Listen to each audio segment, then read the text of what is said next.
estudo da geografia bíblica é uma das maneiras mais emocionantes de se entender a história sagrada. Quando estudo estes mapas e examino cada detalhe do mundo bíblico, sinto-me como se estivesse andando por aquelas terras onde tudo começou. Aqui se iniciou a história da relação de Deus com o ser humano. É muito gratificante estudarmos geografia, pois ela nos dá uma visão situacional dos acontecimentos históricos. E a geografia bíblica mostra que os acontecimentos que desencadearam a nossa salvação não são uma lenda que não tem localização e nem evidências antropológicas de sua existência. Por isso acho esta matéria de vital importância para entendermos a história sagrada.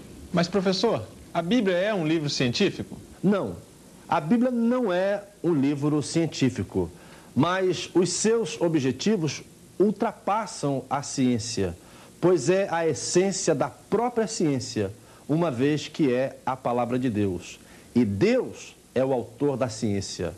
Todavia, é interessante que tudo o que está aqui narrado não aconteceu numa terra do nunca, num lugar subjetivo e lendário. Os acontecimentos da Bíblia sucederam em locais que podem ser visitados e estudados ainda hoje, em pleno final do século XX. Por isso, é possível uma geografia bíblica. Historiadores, antropólogos, geógrafos, arqueólogos, todos esses estudantes têm encontrado ao longo do tempo material farto que demonstra que é possível localizar e situar os acontecimentos bíblicos. Mas nós temos um elemento maior que nos dá a certeza de que desde o Gênesis até os nossos tempos, Deus dirigiu a história, fez as coisas surgirem, estabeleceu leis naturais, criou povos, transformou lugares e reina soberano. É a fé. O autor da Epístola aos Hebreus define muito bem isso. Ele disse: pela fé entendemos que foi o universo formado pela palavra de Deus, de maneira que o visível veio a existir pelas coisas que não aparecem. Este vídeo não pretende esgotar o assunto sobre a geografia do mundo bíblico. Contudo, por ser matéria muito importante e de alta relevância para o estudante da Bíblia, vamos palmilhar estas terras usando os recursos da imagem. Vamos passar por regiões onde existiram impérios que foram coadjuvantes da história sagrada. E então, entraremos em Israel. Você que nunca esteve na Terra Santa vai ter a oportunidade de conhecer suas planícies, seus vales, seus planaltos, seus montes, suas cidades e seus costumes. Ao longo desses 2000 anos que vamos concluindo, filósofos e pensadores de várias escolas, em diversas épocas da história, tentaram explicar a criação, postularam teorias que uma a uma foram sendo desacreditadas quando as mesmas divergiam da Bíblia. O apóstolo Paulo, em pleno Areópago, discutiu com os filósofos epicureus e estoicos sobre o assunto. Como tantos outros sábios daquela época e de hoje também, nenhum deles conseguiu apresentar teses plausíveis e convincentes a respeito da criação. E Paulo concluiu para aqueles homens helenos, tão rigorosos no conhecimento, que foi Deus e ninguém mais que deu início a tudo que existe. Deus é Senhor do universo, da história, da ciência e do conhecimento. Quando estudamos os acontecimentos bíblicos, estamos apenas confirmando dentro de nosso entendimento a autoria de Deus. O grande físico inglês Isaac Newton escreveu muito acertadamente: esse ser governa todas as coisas, não como a alma do mundo, mas como o Senhor de tudo. E por causa de seu domínio, costuma-se chamá-lo de Senhor, Pantocrator ou Soberano Universal.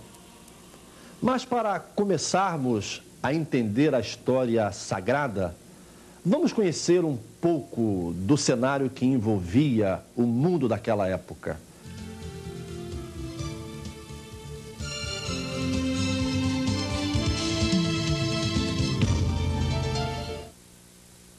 Vamos conhecer um pouco do Império Egípcio. Quando fazemos alguma excursão para a Terra Santa, geralmente o primeiro país em que desembarcamos para uma turnê é o Egito. Essas ruas movimentadas e às vezes confusas abrigam milhares e milhares de turistas do mundo inteiro. Isto porque aqui começou uma fase muito importante da formação do Israel antigo. Seus monumentos lembram que o Egito representa uma das mais antigas civilizações humanas. Sua história é quase tão antiga quanto a história do próprio homem. Este é o rio Nilo. Aqui, nas suas margens, começou a civilização egípcia. Essa região primariamente foi habitada por povos nômades. Professor, o que são povos nômades? Nômades são povos que não têm uma residência fixa. Mudam-se constantemente de um lugar para outro. Isso era muito comum naquela região. Após uma vida de árdua peregrinação, alguns povos começaram a se organizar nesta região. Eles pararam por aqui por causa do rio Nilo. Às margens deste grande rio, eles encontraram água e subsistência. Um grupo fixou-se no sul desta região. Outro grupo fixou-se no norte. Então formaram-se dois grandes reinos. O Alto Egito, que era formado pelo povo que estava no sul, e o Baixo Egito, formado pelo povo que se fixou no norte. Mas todos se localizavam no vale e no delta do rio Nilo. Professor, como é que o Egito se tornou um império único que dominou boa parte do mundo daquela época? Bem, dois reinos num só lugar é de se prever que haveria conflitos. Um iria tentar engolir o outro. Foi Menes, líder da região do Alto Egito, quem acabou vencendo as batalhas e dominando o Baixo Egito. Dessa forma, unificando a região. Isso aconteceu lá pelos idos do ano 3000 ao ano 2780 a.C. O Egito unificado transformou-se num poderoso império que todos nós, estudiosos da Bíblia ou não, conhecemos. Houve muitas invasões, muitas lutas ao longo de séculos, mas somente por volta do ano 1580 a.C. é que veio a consolidar-se o Império Egípcio com a expulsão dos Ixos. Surgiu então a dinastia dos faraós com Amés I. O rio Nilo é o mais extenso do mundo. Ele desliza por 6.400 quilômetros. Ao longo de todo esse tempo, irrigou a terra, trouxe abastança aos faraós, permitindo que vivessem em grande fausto e glória. Até hoje, quando visitamos o Egito, olhamos as pirâmides, estes gigantescos monumentos, podemos imaginar o quanto foi poderoso este império através da história do mundo. E qual é a importância do Império Egípcio para Israel? O Egito está ligado à história do povo hebreu desde Abraão. Mas o ponto central desta história se deu quando José, filho de Jacó, foi vendido como escravo para o Egito. Um dos episódios mais lindos do Velho Testamento. Uma verdadeira prova de que Deus não abandona seu povo, mesmo em situações de grande tensão. José, um hebreu, tornou-se governante, homem de confiança de Faraó. E muito tempo depois, quando a situação política do Egito mudara e o Faraó no poder já não era um amigo, outra vez Deus coloca um homem no palácio, Moisés, e o levanta como líder de uma grande operação, a retirada do povo das terras do Egito depois de um longo cativeiro. Quando hoje eu ando pelo deserto do Sinai, quando vejo a imensidão deste lugar, não posso controlar minhas emoções. Aqui Deus conduziu seu povo depois de uma grande libertação.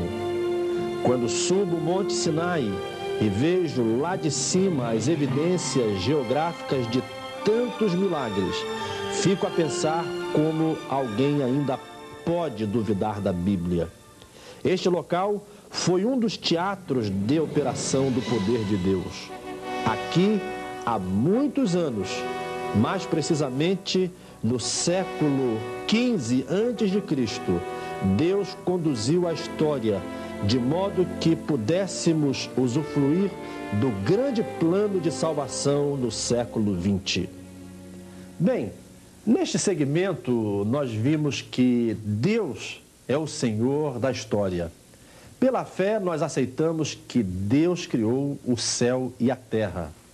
Mas a história e a geografia nos dão evidências físicas de tudo quanto lemos na Bíblia. Salvo alguma divergência de localização, ao visitarmos a Terra Santa e seus arredores, nós podemos ver que tudo realmente aconteceu.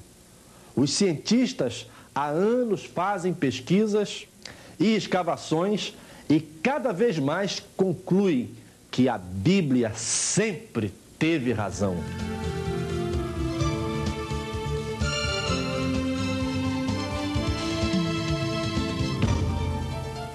Neste bloco, vamos ver alguns impérios do mundo antigo que têm muito a ver com a nossa história. Vejamos primeiro os assírios. Os assírios jactavam-se de descenderem de Assur, neto do patriarca Noé, filho de Sem. O território assírio, no princípio, era inexpressivo. Perdia-se entre as grandes possessões dos países que viviam à sua volta. Com o passar dos séculos, os assírios foram conquistando nações vizinhas e se estabelecendo na região até se formar um grande império. A nossa conhecida Nínive foi uma das cidades mais importantes do Império Assírio. Foi para Nínive que Deus mandou o profeta Jonas advertir aquele povo dos seus pecados. Já no Antigo Testamento, Deus se preocupava com o mundo e não apenas com os hebreus. Naum também esteve em Nínive, mais ou menos 150 anos depois de Jonas. Enquanto aquele povo teve consciência de seus pecados e se arrependeu, Deus foi pródigo em misericórdia, mesmo sob protesto de Jonas. Mas quando este povo se esqueceu de Deus, a sua mão pesou contra eles.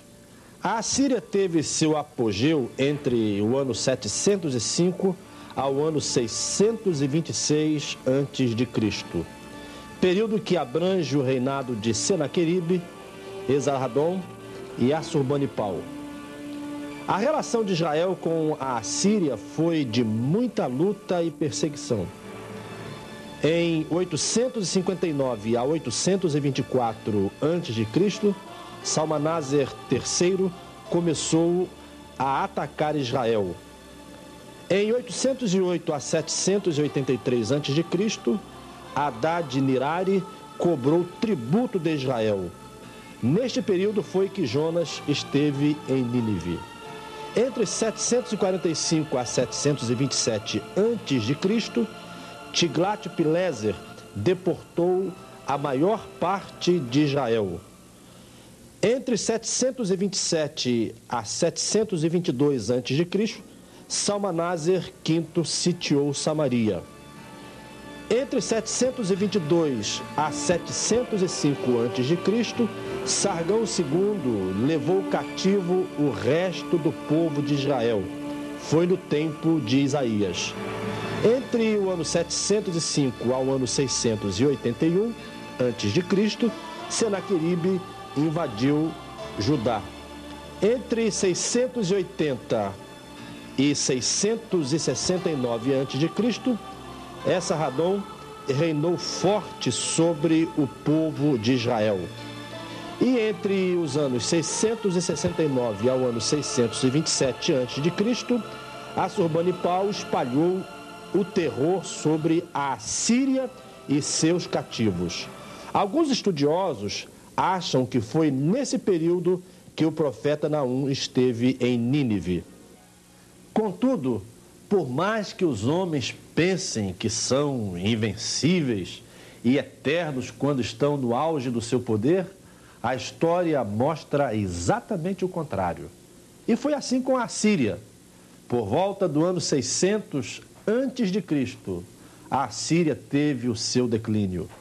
Nabopolassar, governador da Babilônia, aliou-se ao rei da Média, Ciáxares, e invadiu Nínive e a destruiu completamente. Por mais que Deus quisesse ter piedade dos assírios, a ponto de mandar seus profetas pregar àquele povo, não teve jeito. O pecado dos assírios, a crueldade daqueles reis, fizeram com que a mão de Deus os humilhasse.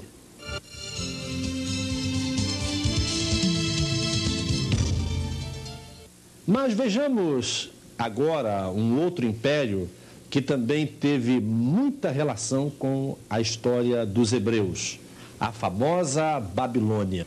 Quando atravessamos o território onde existiu este grande império, que abrange o norte da Arábia até o sul da Turquia, não podemos deixar de lembrar do jovem Daniel.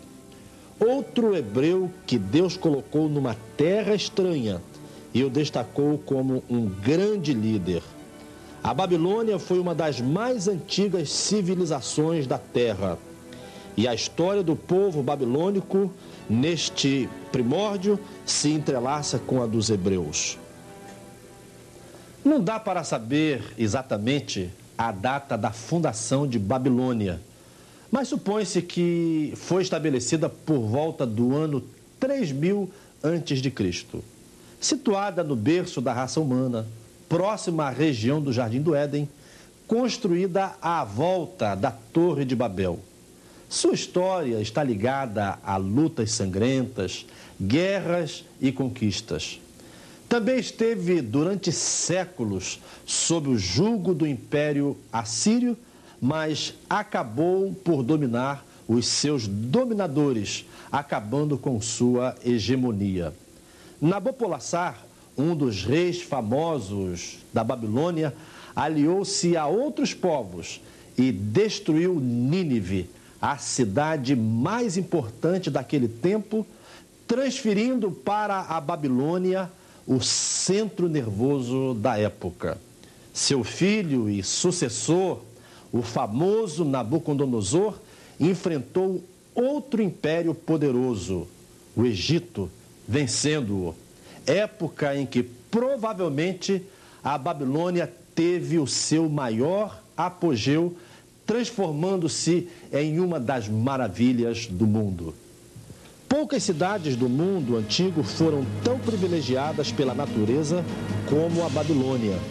Além do centro nervoso do império, a cidade era cercada por uma região maior, chamada de Grande Babilônia, pelas seguintes cidades satélites: Sipar, Cuta, Borsippa, Nippur, Uruk, e Eridu. Foi aqui que Daniel realizou seu grande ministério. Vindo cativo de Jerusalém, com seus 3 amigos, tornou-se conselheiro do famoso rei Nabucodonosor. Viveu no centro do poder que dominava o mundo naquela época. mas nem por isso se contaminou com este mesmo poder. Tendo que optar pela alta sociedade da época ou por Deus, não titubeou. Por isso, Deus lhe foi fiel e o libertou da morte, fazendo com que os nobres de seu mundo o respeitassem mais ainda. Mas como sempre acontece na história dos grandes impérios, os homens se acham tão poderosos que se classificam como semideuses e não conseguem ver a aproximação do fim. Babilônia, mergulhada na prostituição, na ganância, na orgia, não conseguiu perceber o cumprimento das profecias de Daniel. Belsazar, seu último monarca, caiu diante de Dário, general de Ciro II, rei da Média e da Pérsia.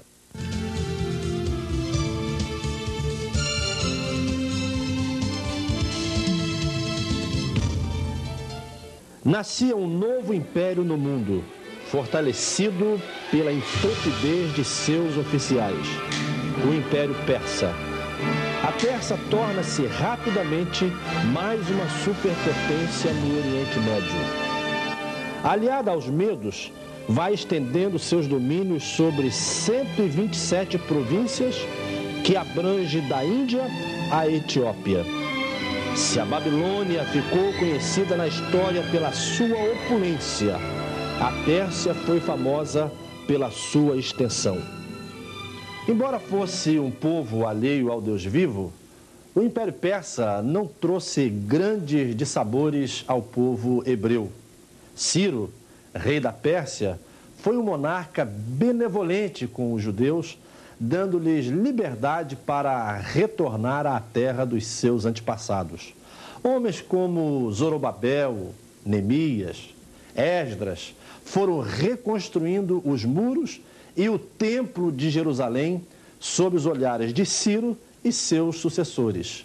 Inclusive, o rei Ciro foi chamado por Deus de meu servo, e este fez ainda mais. Devolveu os tesouros roubados de Jerusalém por Nabucodonosor, rei da Babilônia, em sua última pilhagem em Jerusalém. Estudando esses impérios, que à primeira vista nos parece que Deus esqueceu-se de seu povo, vamos ver que sua mão nunca deixou de guiá-los, mesmo quando este povo pecava. Sempre havia um escolhido de Deus no centro do poder. Foi assim no Egito, com José, na Assíria, com Jonas, o profeta enviado por Deus, e na Babilônia, com Daniel. Agora, no Império Persa, além de Deus colocar reis simpáticos à causa do povo de Deus, também levantou uma mulher para viver no centro do poder, Ester, a rainha, esposa do rei persa Assuero. Homens e mulheres fiéis a Deus não tiveram medo de exercer seu ministério num lugar adverso. E quando foram desafiados, não pestanejaram. Preferiram a ameaça da morte a negar sua fé. Mas vemos através da história que Deus sempre esteve presente. Mas os reinos, por mais poderosos que fossem, não subsistiram ao tempo, à corrupção e ao pecado.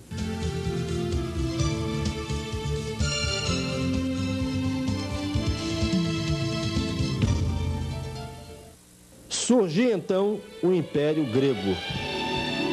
Agora os impérios deixavam de circundar apenas a região do Oriente. Estabelecia-se no Ocidente. Quando navegamos pelo mar Egeu, quando visitamos a velha Grécia tão romântica, quando olhamos seus monumentos que ainda se sustentam como símbolo de uma civilização que durante muito tempo foi o berço do conhecimento, não podemos deixar de nos reportarmos a este povo como fundadores de dogmas e conceitos que até hoje são importantes no mundo moderno. Os gregos nos deram a democracia, a valorização da arte e a concepção da filosofia.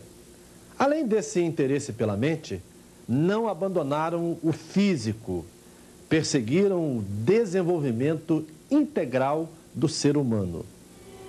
A Grécia constitui-se praticamente de uma península, localizada no sudeste da Europa. Esse maravilhoso país é banhado por 3 mares. A leste vemos o mar Egeu, ao sul vemos o Mediterrâneo, a oeste temos o mar Jônico. Nos primórdios de sua história, o território grego era conhecido como Acaia, limitando-se ao sul da península. A região ocupada por Atenas era denominada de Ática. Toda recortada pelo mar, a Grécia é cercada por muitas ilhas e ilhotas. No entanto, esta região é pobre de rios e de extensas planícies. Com uma hidrografia paupérrima, os gregos do passado começaram a vislumbrar outros lugares onde pudessem desenvolver-se. Foi assim que eles se espalharam, fundando colônias nas ilhas do Mar Egeu, do Mediterrâneo e do Mar Negro. Mas falar da Grécia é também falar da Macedônia. A Macedônia nos faz lembrar da figura lendária de um grande conquistador, Alexandre Magno. Desta região do mundo, ele iniciou a sua conquista para outros mundos. É interessante frisar que aqui também outro grande conquistador iniciou seu trabalho missionário fora do mundo judaico. O apóstolo Paulo. Uma das cidades da Macedônia serviu de cenário para o início da obra de missões estrangeiras de Paulo. Filipos. Ali começou a obra de missões aos gentios. Após a morte de Alexandre Magno, o Império Grego foi dividido entre 4 generais: Lisímaco, Ptolomeu, Cassandro e Seleuco. A divisão sempre enfraquece um sistema. A ambição dos homens fratura a história. Não aconteceu diferente com o grande Império Grego. Apesar de serem pródigos em sabedoria e conhecimento, as disputas internas esfacelaram e arruinaram o grande Império Grego. Em seu lugar, levanta-se outro império.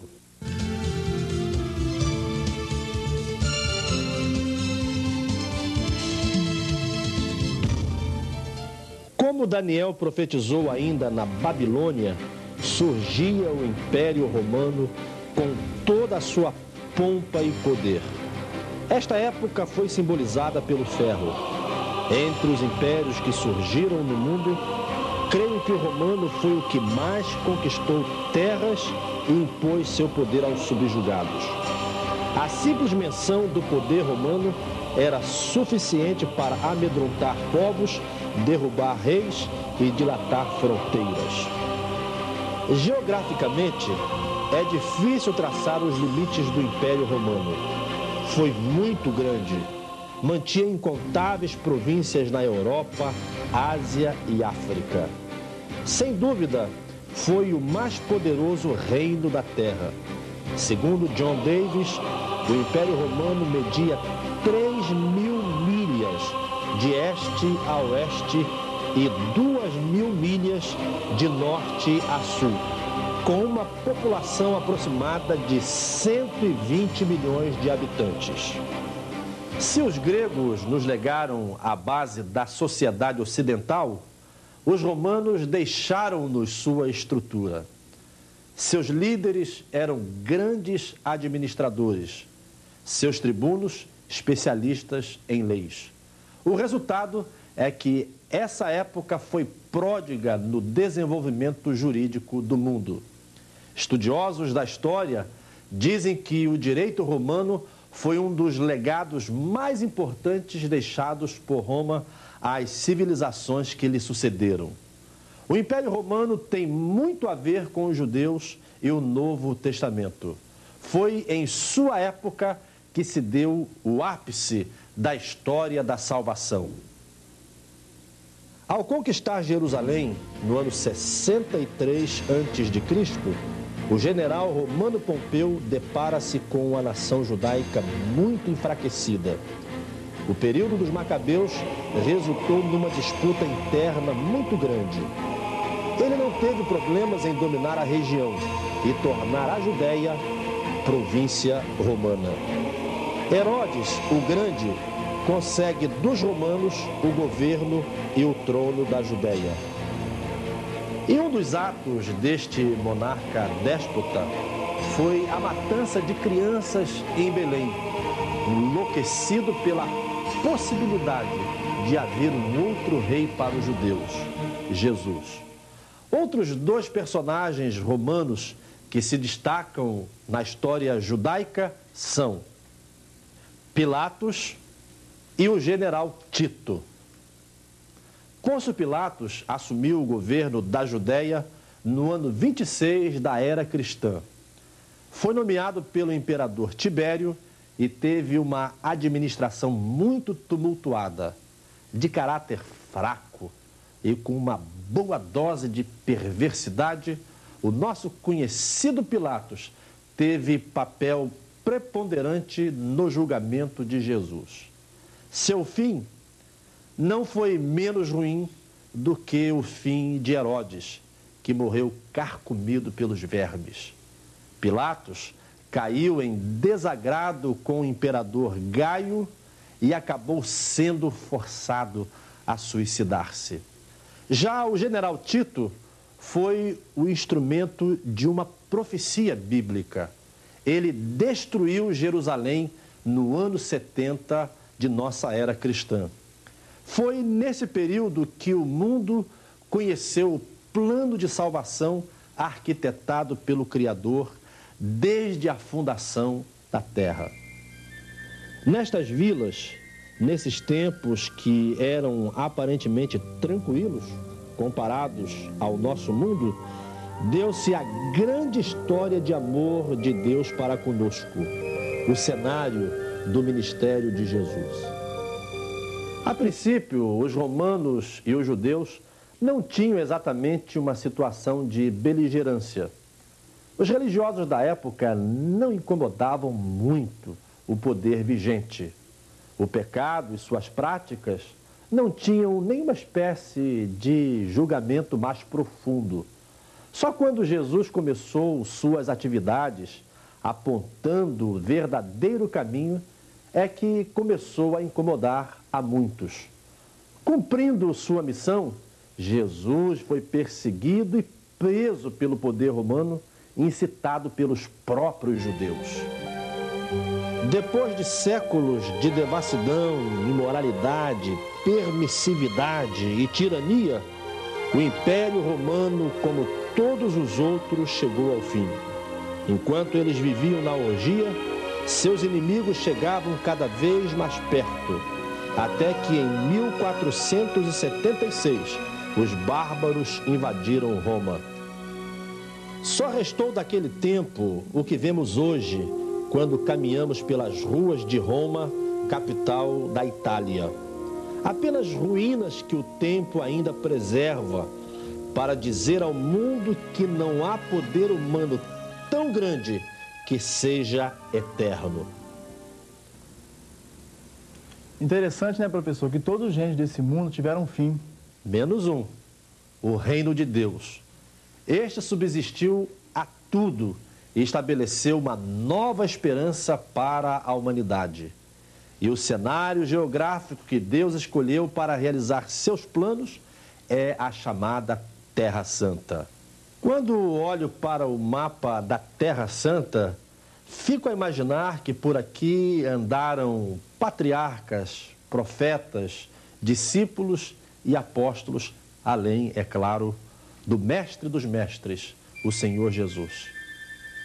Quando visito esses lugares, meu coração se constrange, porque estou pisando no cenário em que viveram os personagens reais da história da minha salvação.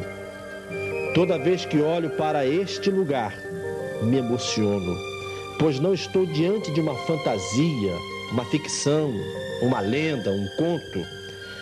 Tudo realmente aconteceu aqui, neste lugar que a luz reflete sobre as lentes da câmera para transformar num vídeo para você que vê neste momento.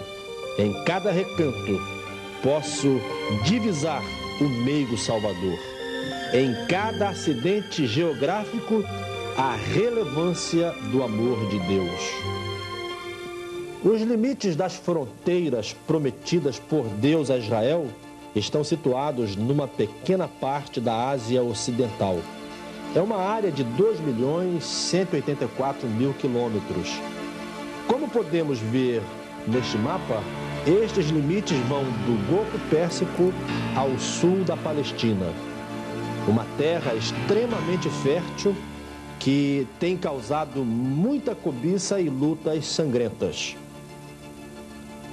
Esta região em destaque era chamada de Crescente Fértil, mais conhecida por Mesopotâmia, que quer dizer entre rios. Vemos aqui em destaque o objeto do interesse dos povos pelo lugar, os rios Eufrates e Tigre. Segundo a narrativa bíblica, o Jardim do Éden localizava-se nesta região, nas nascentes desses dois rios. Como mostramos nos blocos anteriores, por aqui civilizações viveram e se destruíram. Por aqui também ficava a cidade mais progressista e desenvolvida da Mesopotâmia, Ur dos Caldeus. Nesta cidade viveu Abrão, mais tarde chamado Abraão. Foi aqui e através deste patriarca que tudo começou. Esta área hoje é ocupada pelo Iraque e continua num centro de conflitos. As lanças, os cavalos, as espadas deram lugar aos poderosos porta-aviões, às ogivas dos foguetes teleguiados. Apenas os homens continuam com seus corações duros para entender a mensagem de amor que aqui começou.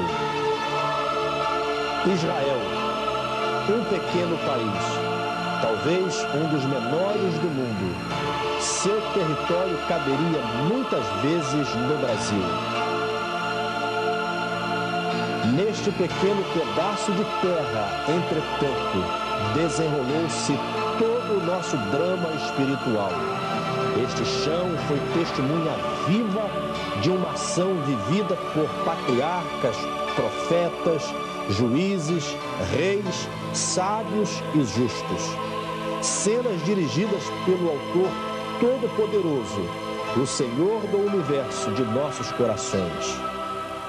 O Estado de Israel moderno foi criado em 1948. Este território já foi conhecido também por outros nomes.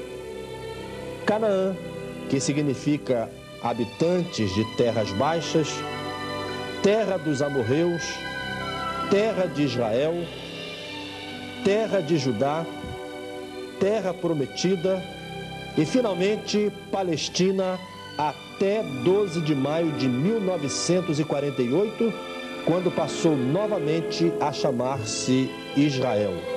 Israel, nos tempos bíblicos, limitava-se com a Síria e a Fenícia ao norte, e ainda com parte da Síria e o deserto arábico ao leste. Limitava-se também com a Arábia ao sul e com o mar Mediterrâneo a oeste. Contudo, dependendo das guerras, das conquistas ou derrotas, este território sofria variações. Ora dilatava, ora diminuía. O moderno Estado de Israel, hoje, limita-se ao norte com o Líbano, a leste com a Síria e a Jordânia, ao sul com o Egito e a oeste com o mar Mediterrâneo. Sua área total é de aproximadamente 22 mil quilômetros quadrados. Depois da Guerra dos 6 Dias, em 1967, suas fronteiras alargaram-se um pouco mais.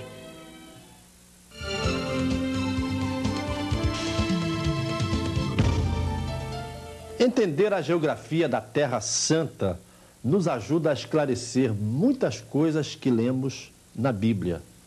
Conhecer um pouco dos acidentes geográficos, dos locais com seus nomes, nos dá uma visão prática dos acontecimentos que sucederam durante séculos. Evidentemente que este vídeo é um elemento de ajuda visual. Há livros que podem detalhar muito mais acerca do que estamos falando e do que estamos vendo agora. Se você ainda não tem um desses livros, posso recomendar um. Geografia Bíblica, editado pela CPAD.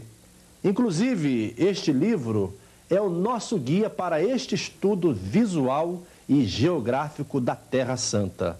Mas vejamos agora as terras da Palestina. O que estamos vendo agora é um corte da região do oeste ao leste.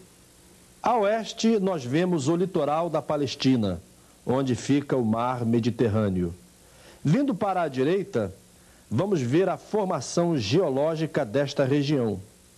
Vemos que a Palestina é formada por um maciço montanhoso. Vai começando a oeste com uma planície litorânea e vai subindo até as terras altas centrais. Na região do Rio Jordão, temos então um profundo vale, onde se encontra o Mar Morto. Interessante que, ao olharmos este gráfico, vemos que o Mar Morto está abaixo do nível do mar. Agora estamos vendo um mapa plano da Palestina. O que vemos em azul é o Mar Mediterrâneo. Agora vemos aqui um longo acidente geográfico. Este é o grande maciço montanhoso da Palestina. Nestas partes mais escuras estão as encostas de um grande vale por onde passa o famoso Rio Jordão. Seguindo o rio até sua foz, vamos chegar ao Mar Morto. Agora, vamos nos deter um pouco nas particularidades desta região. Vamos falar de planícies, montes, rios e planaltos que estamos muito acostumados a ler seus nomes nos estudos bíblicos. Isso é muito importante para o estudioso da Bíblia, pois ajuda-nos a entender os fatos. Vejamos então as planícies da Terra Santa. Vamos começar a destacar as 5 principais: Acre, Saron, Filístia, Cefelá e Armagedon. A planície do Acre, ou Aco, fica no extremo noroeste da costa israelense e estende-se até o Monte Carmelo. Essa área tem um solo muito fértil. Quando da divisão de Canaã, a planície do Acre coube à tribo de Asser, como está escrito em Josué, capítulo 19, versículos 25 a 28. No entanto, ali habitavam os cananeus e os asseritas, e aqueles que pertenciam à tribo de Asser não conseguiram expulsar os habitantes e tomar conta deste lugar. Andando um pouco mais, atravessamos o Monte Carmelo e vamos pelo litoral. Aí encontramos a planície de Saron. Saron não é um nome semítico, mas seu significado é bem poético. Evoca uma área de bosques. Na antiguidade, essa região era conhecida por seus pântanos e bosques. Ainda que fosse um lugar perigoso, ele tinha um contraste. Era todo coberto por plantas muito lindas de se ver, como os lírios. Diante dessa beleza selvagem, cantou a esposa para seu esposo no livro de Cantares. Continuamos caminhando para o sul, pelo litoral, e vamos passar por Jope e chegar à planície da Filístia. Agora estamos no sudoeste de Israel. Nesta faixa de terra habitavam os aguerridos filisteus, inimigos mortais dos hebreus que tanto ouvimos falar nas histórias do Antigo Testamento. Agora, deixando o litoral e entrando um pouco mais rumo ao leste, vamos encontrar a planície de Cefelá. Agora voltemos para o norte e andemos um pouco para o interior. Na confluência de 3 vales, entre os montes da Galileia e os de Samaria, vamos encontrar a planície do Armagedom. Este local sempre foi uma área estratégica para Israel. No período bíblico, serviu de palco para combates intermináveis. Armagedom significa Megido. Alguns atlas bíblicos nomeiam este lugar como a planície de Esdrelon ou Jezreel por causa de sua extensão e aspectos característicos. Armagedom tem um significado muito importante para nós cristãos, porque é a região onde o evangelista João profetiza a grande batalha final que culminará com a volta de nosso Senhor Jesus Cristo. Bem, falamos sobre planícies, mas e os vales? Costuma-se dizer que nos vales da Terra Santa aconteceram muitas coisas. Você tem razão. Moisés, antes da conquista de Canaã, fala ao povo sobre isso. Disse ele: mas a terra que passais a possuir é terra de montes e vales. Mas o que é realmente um vale? Segundo os melhores dicionários, vale, geograficamente falando, é uma depressão alongada entre montes. E esta é uma palavra bastante comum na Bíblia. Principalmente no Antigo Testamento. Há muitos vales em Israel, mas nós vamos destacar apenas 3 em nosso vídeo. Creio que são os mais importantes: o Vale do Jordão, o Vale de Siquém e o Vale de Moabe. Mais adiante, quando estivermos falando dos rios da Terra Santa, vamos destacar este rio, o Rio Jordão. Mas não podemos deixar de citá-lo agora, quando estamos falando do vale em que ele está localizado. Esse grande vale tem seu ponto inicial ao pé do Monte Hermon e segue atravessando o Mar da Galileia e o Rio Jordão e vai até o Mar Morto. O Vale do Jordão é o mais profundo de toda a terra. Ele se encontra a 426 metros abaixo do nível do Mar Mediterrâneo. Aqui foi cenário de grandes acontecimentos na vida do povo de Deus. O Vale de Siquém está localizado nesta região, entre os montes Gerizim e Ebal. Este lindo lugar foi o primeiro lar do patriarca Abraão. Entre esses 12 quilômetros, Jacó armou sua tenda ao voltar de Harã. E aqui também foi o local em que sepultaram José. Outro grande personagem bíblico que andou por aqui foi o próprio Jesus. Sentado à beira do poço de Jacó, ele falou serenamente a uma pobre e sedenta samaritana. Deste diálogo surgiu um grande avivamento entre os samaritanos. Nesta região está o Vale de Moabe, localizado bem próximo ao Mar Morto. Qual o estudioso da Bíblia que ainda não ouviu falar dos moabitas, aquele povo que tantas complicações trouxe aos que vinham do Egito? Aqui também foi o local onde o grande patriarca Moisés morreu.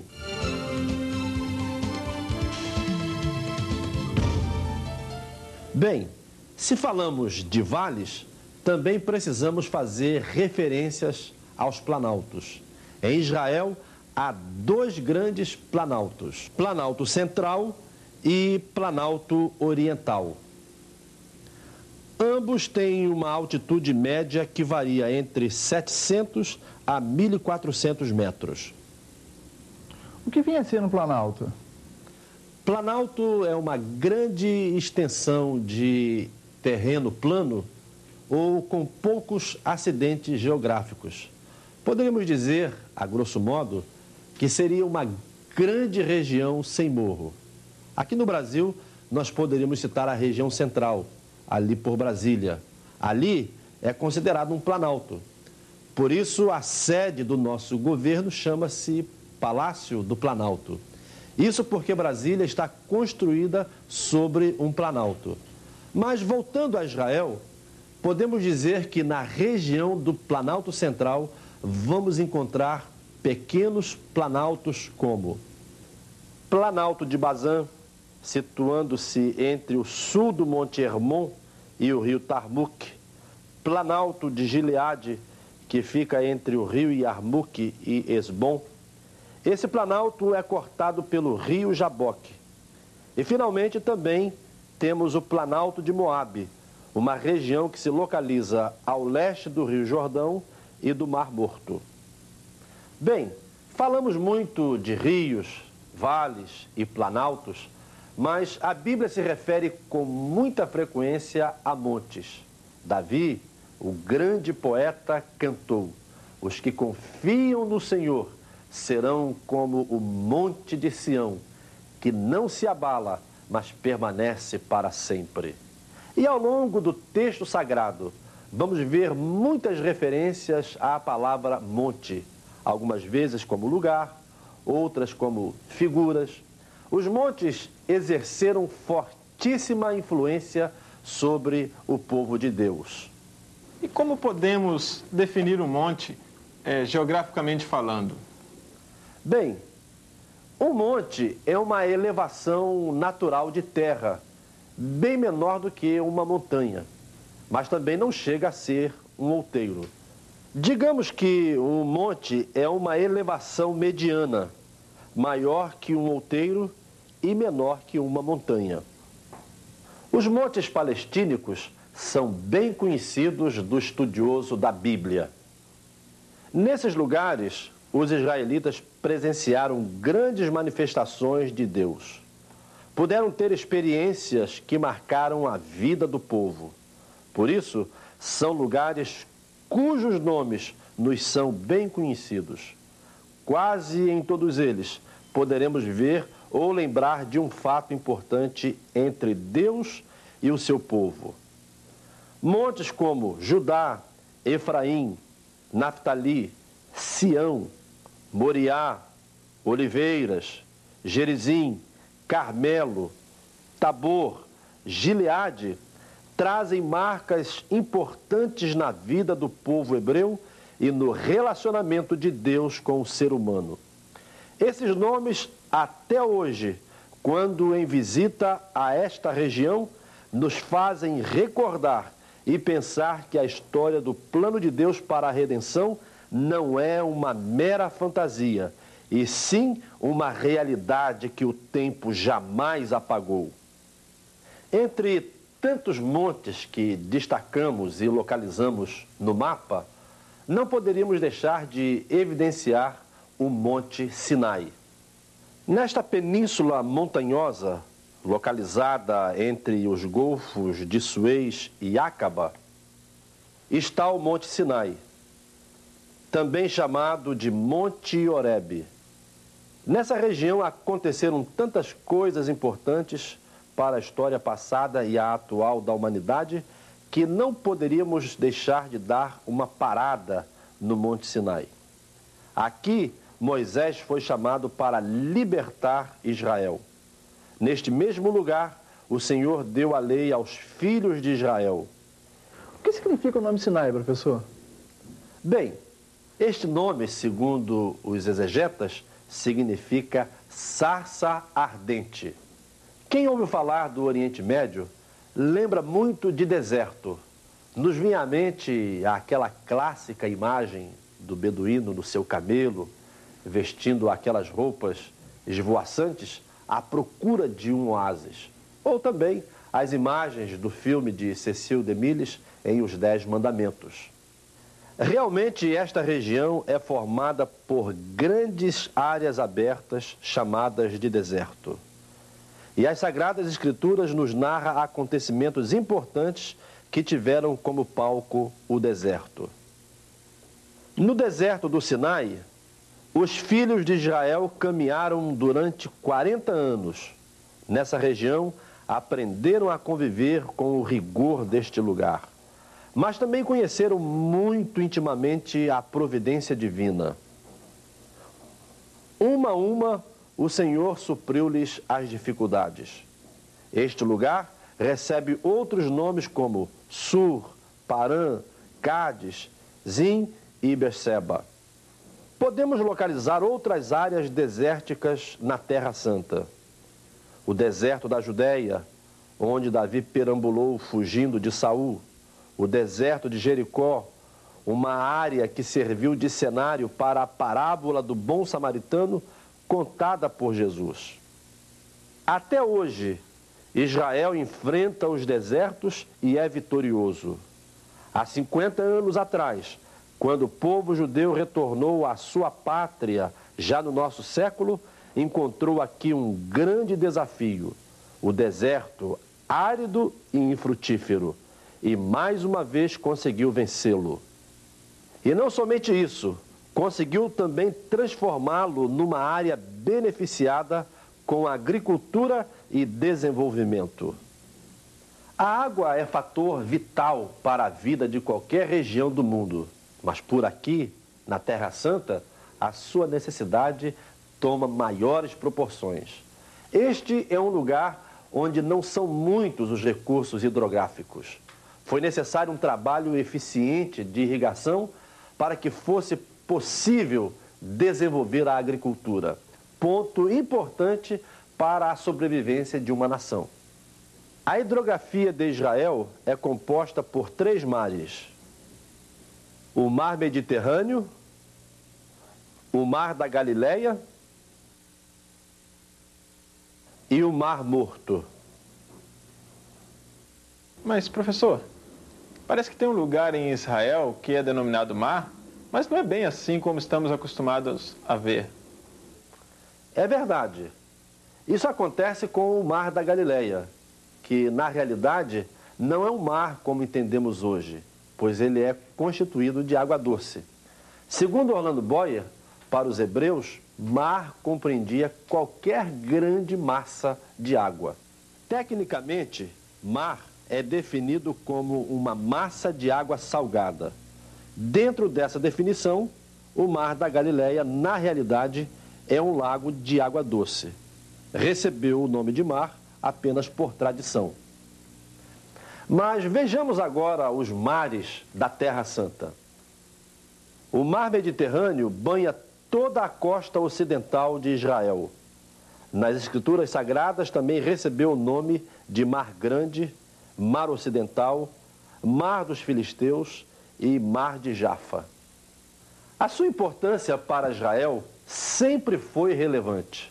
Foi através deste mar que Salomão recebeu os valiosos cedros do Líbano para a construção do templo. Foi nessas águas que Jonas teve a experiência com o grande peixe. Nas suas margens e viajando através dele, foi que Paulo pôde expandir o Evangelho. Localizado na foz do Rio Jordão, entre os montes de Judá e Moabe, o Mar Morto constitui-se na mais profunda depressão da terra. O Mar Morto ocupa uma área de 1.020 quilômetros. Esse aglomerado de água, também chamado de Mar Salgado, tem uma peculiaridade. Há uma grande quantidade de sal em suas águas. Calcula-se que 25% deste mar são constituídos por sal. Dessa forma, ele é extremamente denso. Com tanto sal, não há condição de ter vida. Na região do Mar Morto, provavelmente deviam ficar as cidades de Sodoma e Gomorra, destruídas pela ação de Deus. Mas hoje este mar tem uma imensa importância estratégica para Israel. Daqui saem milhões de dólares em sal e minérios derivados. Agora vamos ver o Mar da Galileia. Bem, já dissemos que esta porção de água não é propriamente um mar. É chamado assim pelos judeus por causa do seu tamanho e também pelas violentas tempestades que o agitam constantemente. Trata-se, na realidade, de um grande lago de água doce formado pelo Rio Jordão. No Novo Testamento, recebe outros nomes como Mar de Quinerete, Mar de Tiberíades e Lago de Genezaré. Através de suas margens, Jesus desenvolveu importantes facetas de seu ministério. Esta região foi testemunha ocular de muitos milagres e prodígios. Inclusive, foi nestas águas que Jesus andou sobre elas, causando espanto aos seus discípulos. Outro mar muito conhecido do estudante da Bíblia é o Mar Vermelho. Ele não está propriamente na Terra Santa, como podemos ver neste mapa, mas é um lugar estreitamente ligado à história do povo israelita. O Mar Vermelho separa os territórios egípcio e saudita. Na parte setentrional, divide-se em dois braços pela Península do Sinai. Há muita discussão a respeito do lugar onde exatamente as águas se abriram para que os judeus pudessem fugir de Faraó. É provável que os israelitas tivessem atravessado o Mar Vermelho neste ponto, que é a extremidade setentrional. A verdade é que, passados tantos anos, houve mudanças na área do Mar Vermelho, diminuindo de tamanho, mexendo com sua área original daqueles tempos. Por isso, a dificuldade de se localizar com exatidão o ponto de passagem do povo.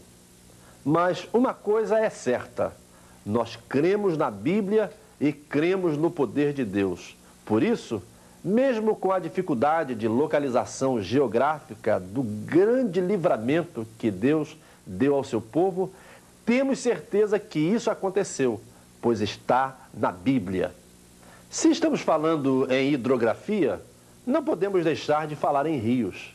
Este curso de água natural que nasce geralmente num tímido fio de água e que pode se tornar uma caudalosa porção líquida e que vai encontrar na sua foz o mar ou um lago. A Terra Santa não é tão pródiga de rios, pelo menos rios como estamos acostumados a ver aqui no Brasil. A não ser o Rio Jordão, que tem uma quantidade considerável de água, os outros rios poderiam ser chamados aqui no Brasil de arroios ou riachos. Na bacia do Mediterrâneo, podemos encontrar os rios Belos, Quizon, Caná, Gaás, Soreque e Bessor. Cortando quase toda a Terra Santa, encontramos o famoso Rio Jordão, cenário de tantas maravilhas que Deus operou neste lugar. No vídeo Terra Santa, mostramos com mais detalhes o relacionamento da história hebraica com este rio. Mas agora o nosso objetivo é puramente geográfico. Por isso, vamos destacar apenas os afluentes do Rio Jordão. São os rios Yarmuk, Jaboque e Querite.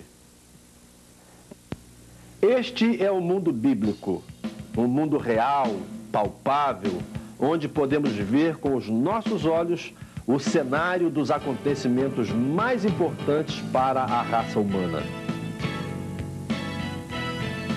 O tempo, apesar de ser implacável, não conseguiu retirar os vestígios físicos e materiais de uma época onde personagens como Abraão, Jacó, Moisés, José, Samuel, Davi, Salomão, João Batista, Paulo, João e o principal deles, Jesus Cristo, além de tantos outros que aqui viveram uma história de amor. As guerras, as mazelas da vida, a fraqueza humana não conseguiram derrubar homens e mulheres que fizeram parte da história da salvação. A geografia bíblica torna ainda mais real estes eventos que, através dos tempos, foram irrompendo através das páginas da Bíblia. Se existiram ruas e palácios, se ainda existem rios, montes e planícies, é porque esta história não é uma lenda, um conto de fadas milenar, mas sim a doce realidade da existência de um Deus que dirige a história e pode dirigir você. Por isso, se algum dia você puder, vá e veja tudo isso de perto. Sinta que o Deus que vive em você e em mim é real e excede a tudo aquilo que sonhamos.